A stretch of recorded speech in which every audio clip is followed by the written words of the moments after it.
ఉంటది నాయన నీకు ఏజ్? 60 మీద ఉంటుంది. 60 మీద నాగలు దున్నుతున్నావా?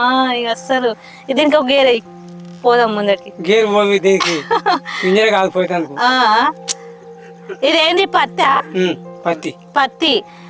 ఇప్పుడు ఏం చేస్తున్నావు దీనికి? గడ్డి తీసేయాలి. గడ్డి తీసేస్తుందా? ఇది దున్ని తీసేస్తుందా? కొట్టేస్తుంది మొత్తం. తాత చెప్పులు లేకుండా నాగలి దున్నుతున్నావు, బాధ అయితే లేదా నీకు? చెప్పులు లేకుండా చెప్పులు తడతానే పిల్లలలో ఉతకపోయి అటు పడుతుంది. నీకు ఉతకపోతలేవా? ఉతకపోతాయి. ఉతకపోతే కాలు అటు పడుతుంది. అయినా భరించుకుంటా నాగలి దున్నుతున్నావు. పింఛన్ వస్తుందా నీకు? వస్తలేదు. 6 కాళ్ళ కమ్మి ఉన్నది, 40 పడ్డది అందులో. అయ్యో గట్లెట్లే రాసుకున్నావు నువ్వు?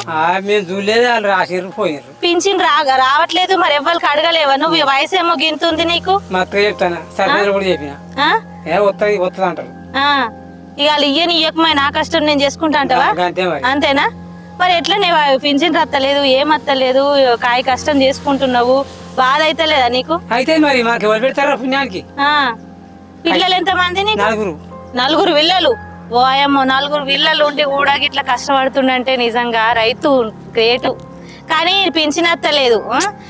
మస్తు పథకాలు వస్తున్నాయి. మరి ప్రభుత్వం నుంచి ఏమన్నా పథకాలు అందినాయి మీ ఇంట్లో? ఏం పథకాలు ఇస్తారు కదా ఇప్పుడు, పొలాలకి దానికి దీనికి అన్నిటికి ఇస్తారు కదా. రైతు బంధు ఒకటి వస్తుందా? ఎందుకు తీసుకుంటలేవు? వస్తలేదు అంటే నీకు ఎన్ని ఎకరాలు ఉంది? 5 ఎకరాలు. 5 ఎకరాలు ఉంది. 5 ఎకరాలు మాగాని పెట్టుకున్నాడు తాత. ఈ వయసులో కూడా దున్నుతున్నాడు. 4 పిల్లలు కొడుకులా బిడ్డలా? 2 కొడుకులు 2 బిడ్డలు. మరి కొడుకులు ఉండగా నువ్వు ఇది దున్నుతున్నావు? బంగారం తాత నిజంగా. కొడుకులకి ఇప్పుడు కూడా నువ్వు ఈ వయసులో ఎత్తున్నావు, కొడుకులకు చెప్పకుండా. హైదరాబాద్ ఉంటారు. ఇక్కడ ఒక్కను ఉంటావా? అమ్మ లేదా? అమ్మ నువ్వు ఇద్దరు. అమ్మకు కూడా పింఛన్ రాదు. ఇక రాదు. నాకుండా అమ్మకి ఎట్లా వస్తుంది? ఇప్పుడు జాగు ఉందని మీకు పింఛన్ ఇయ్యలే. 5 ఎకరాలు జాగు ఉంది. మళ్ళీ ఏజ్ కనిపెట్టదని ఇస్తలేరు. ఏజ్ తక్కువ పడ్డది. మరి అట్లా ఎట్లా రాపించుకున్నావు? నేను రాయించుకోలే, బయలు రాసారు పోయారు. చదువుకోలేవా నువ్వు? చదువుకోలే. చదువుకోలే. నా పేరు కూడా రాదు. సరే గాని బీఆర్ఎస్ ప్రభుత్వం మంచిగా ఉందా? ఇప్పుడు కాంగ్రెస్ ప్రభుత్వం మంచిగా ఉందా? ఏది మంచిగా ఉన్నా రైతులు కొట్టేది, బతికేది, రైతుల పాడు చేసేది. ఇంకా ఆయన కేసీఆర్ నయం ఉండే. కేసీఆర్ సార్ మంచిగా ఉండే అన్నిటికీ. ఇప్పుడు కాంగ్రెస్ ప్రభుత్వం ఏం చేస్తారంటారా? లేదు. మంచి 6 గ్యారెంటీలు పెట్టి మంచిగా వచ్చిండు కదా ముందటికి.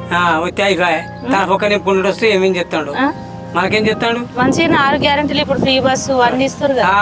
గాడీలు చేసిండు, మొగల కన్నా చేసిండా? మొగలకి వేయాలంటావు? ఆడలే చేసిండు. కొట్లాడతావు మొగల కోసం? ఏం కొట్లాడాలి? నీ పింఛన్ కోసం నువ్వు కొట్లాడతలేవు ఎందుకు తాత? నువ్వు పింఛన్ ఇప్పుడు పింఛన్ అప్లై చేసుకోవాలి మంచిగా. ఇప్పుడు జరైతే మళ్ళీ ఆలైతే నుండి వరదనే ఉండి గడ్డి వీటికి మళ్ళీ నువ్వే దానికి దానం చెప్తావా? గడ్డి మేపాలి గడ్డి. ఇప్పుడు ప్రభుత్వము వచ్చినాక, ఇప్పుడు కాంగ్రెస్ ప్రభుత్వం వచ్చినాక ఇప్పుడు నీళ్లు కరెంటు పోయింది అంటారు. అప్పుడేమో మంచిగా ఇచ్చిర్రు అంటున్నారు. ఇప్పుడు అదే మంచి అనిపిస్తుందా? ఇది మంచి? అదే మంచిగా ఉండేనా? ఇప్పుడు మళ్ళా బీఆర్ఎస్ ప్రభుత్వం వస్తే బాగుండా మీకు? నీకేమనిపిస్తుంది? ఏదొస్తే బాగుంటదని? ఏది వచ్చినా రైతుకు సాయం చేసింది లేదు. పిల్లలకు చదువులు చెప్పిండు, ఊరుకున్నాడు. నౌకరు తెచ్చింది లేదు. నా కొడుకు మొత్తం చదివారు, ఏ నౌకరు లేదు. కొడుకు చదివినా డ్యూటీలు లేవు. లైక్ చేయండి, షేర్ చేయండి, సబ్స్క్రైబ్ చేయండి. మరిన్ని వీడియోల కోసం బెల్ సింబల్ పై క్లిక్ చేయండి.